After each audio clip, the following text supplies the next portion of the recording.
திராவிட முன்னேற்ற கழக ஆட்சியை பற்றி சொல்கிறேன். பெரும் கடனில் தமிழ்நாடே தத்தளிக்கும் நிலை.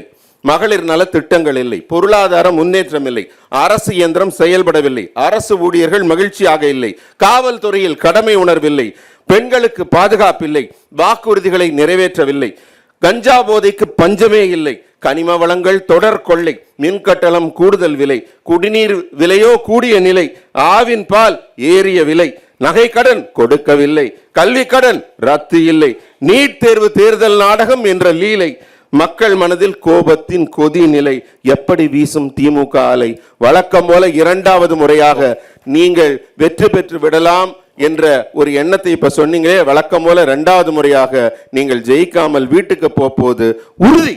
ஏன்னா இது மக்களோட வருத்தம், கோபம் எங்க போச்சு? நீங்க சென்னையில 4000 கோடி செலவு பண்ணிட்டோம், இனிமே ஒரு சொட்டு தண்ணி நிக்காது. நீங்க எல்லாருமே வெள்ளத்தில் இருக்காங்க, மக்கள் மகிழ்ச்சி வெள்ளத்தில் இருக்கிறார்கள். என்ன பண்ற? எல்லாம் நீச்சல் அடிக்க கத்துக்கணும். அப்படித்தான் இருந்தது. அப்ப 4000 கோடியில 90% எதை திறந்தாலும் விட்டு போட்டுருவாங்க. நாங்க 99% செலவு பண்ணிட்டோம். 4000 கோடி நாங்க வெள்ளம் நின்று கேள்வி கேட்டோம்னா 99% டமால்னு 94 ஆகும், 74 ஆகும், 60 ஆகும், 40% செலவு பண்ணோம்.